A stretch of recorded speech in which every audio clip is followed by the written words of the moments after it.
নমস্কার, hobby of Sulekha ব্লগে প্রত্যেক দর্শককে স্বাগত। এর আগে তোমাদের প্রথম পর্ব দেখিয়েছি আমার বাবার মন্দিরের পূজা। আজকে তোমাদের দেখাতে চলেছি দ্বিতীয় পর্ব। পূজা তো সম্পূর্ণ হলো দুপুরের মধ্যে, আবারও সন্ধ্যা পুজোয় বসবে। তো এখন মোটামুটি ধরো চলছে যজ্ঞ, পূজাও সব হয়ে গেছে। সকলে পরিবারের সকলে আর চারিদিকে বসে আছে, পুজো হচ্ছে। 4টে ভাই 4টে গাড়ি নিয়ে এসেছে, আর সকলে তার পরিবারবর্গ নিয়ে এসেছে। দর্শক বন্ধু, এটা আমাদের পুরনো বাড়ি, চলছে রান্না বান্না। রাতের আয়োজন হবে না, সব খাওয়া দাওয়া, তাই রান্না বান্না কী রান্না হবে সেটা অবশ্যই জেনে নেব।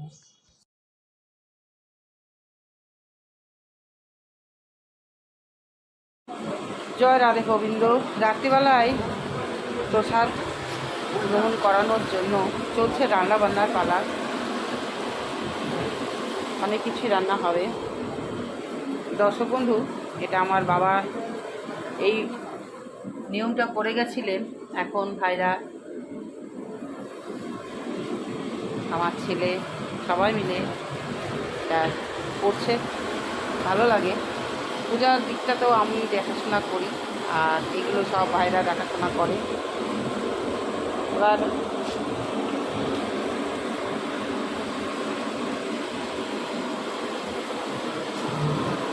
কী কী মেনু হয়েছে আজকে?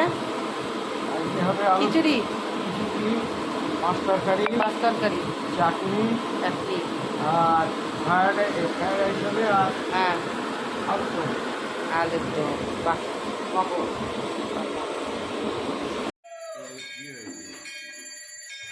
দাদারও দেখলাম পায়ে হয়েছে। আমারও পায়ে হয়েছে। সুগার থেকে হয়েছে শুনি। আমার সুগার নেই।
কৃষ্ণ হরে কৃষ্ণ কৃষ্ণ কৃষ্ণ হরে হরে, হরে রাম রাম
দে, মামাকে দিয়ে দেবে।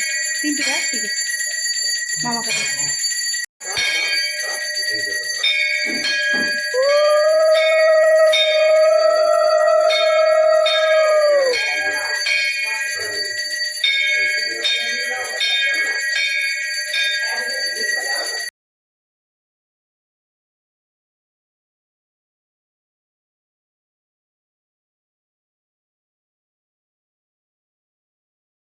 দু 2025-এর দোল উৎসব সম্পন্ন হলো।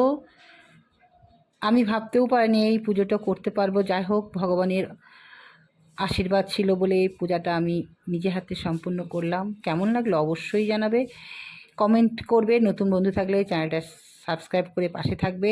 আবারও ফিরে আসবো নতুন কিছু নিয়ে। হবি অফ সুলেখা ব্লগ মানেই হচ্ছে সুলেখার পারিপার্শ্বিক সব কিছু, তাই আজকে এটা শেয়ার করলাম। ভালো থেকে